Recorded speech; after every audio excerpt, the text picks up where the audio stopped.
This video is brought to you by StoneAgeGamer.com. It's where you can go to pick up the new power-based mini converter. It's where you can play Sega Master System games on any Genesis model. So check out StoneAgeGamer.com, link below.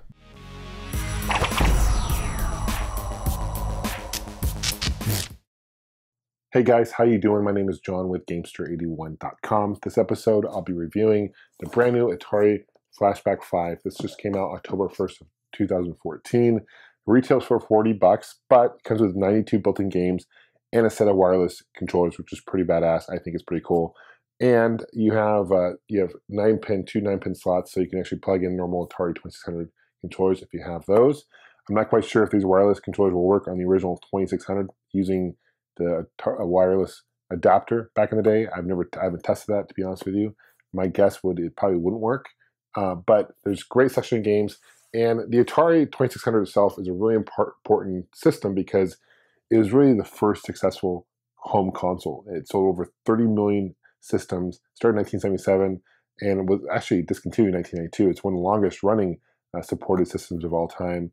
And it really, if it wasn't for the Atari 2600 and its success, it's safe to say that the gaming probably wouldn't be where it is today, to be quite honest with you. So what I'm going to do is I'm going to unbox this. We're going to show you some gameplay of this thing. This is obviously the 5th flashback in the series. AtGames also released a ColecoVision flashback as well as an Intellivision flashback. I'll put links here. I did reviews on those if you guys are curious. Those also retail for $40 US. You can get them at General Dollar. You can get them at places like Toys R Us. Amazon, eBay, secondhand. Be careful because you're going to be paying a little bit more. So I just want to warn you on the price. I think $40 is reasonable for this.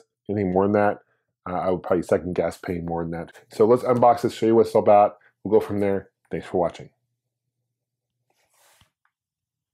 So here's a closer look at the Atari Flashback 5. It comes with 92 built-in games, as mentioned before. Includes 2 wireless controllers, as I mentioned before. You can see they have Centipede here, which is a really great Atari game. And it's a great port to the Atari 2600, which is great. And this is obviously the 5th one in the line of flashbacks. First one came out in 2004 by Atari, and that was only included 20 built-in games. And a few of those were actually 7800 games. The system flashback itself looked like a 7800 console. Not very good reviews on that. The second flashback came out in next year, 2005, came out with 40 games built in. All those were 2600 games.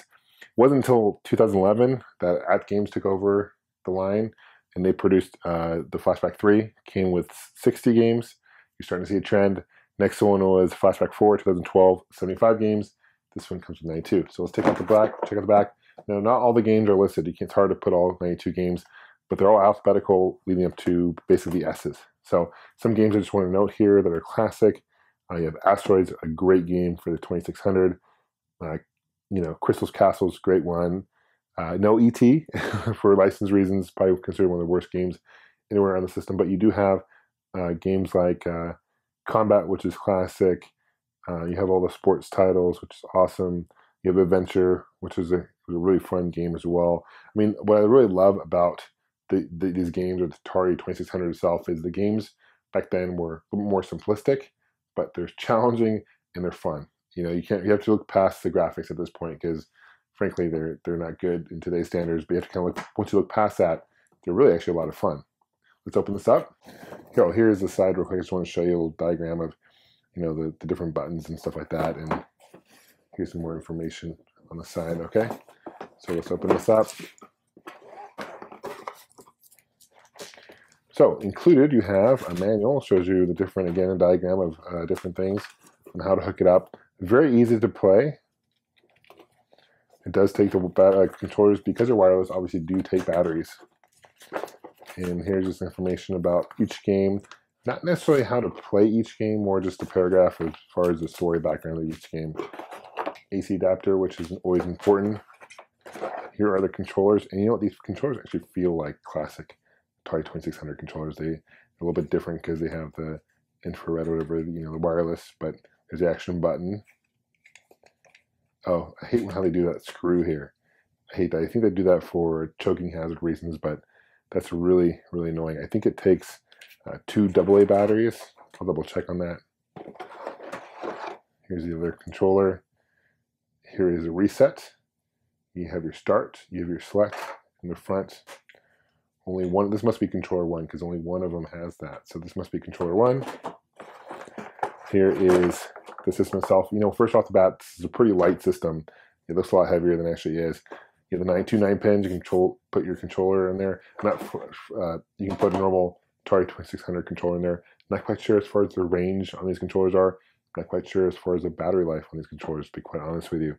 But you have your power button. You have your start. You have your left, your right difficulty selection, and you have your reset button right there. And you have AV cables. And you have the AV cables, white and yellow, missing the red, of course. There's no HDMI, nothing like that, okay? So again, for $40, you can't really expect an HDMI cable. And it would really kind of look strange with HD graphics. So what I'm gonna do now is I'm gonna plug this in. We'll show you some gameplay. Let me know what you guys think. So now I'm going to show you some gameplay. The menu of the Atari Flashback is the same as the Intellivision and the ColecoVision Flashback, where it's kind of interesting to navigate the menu.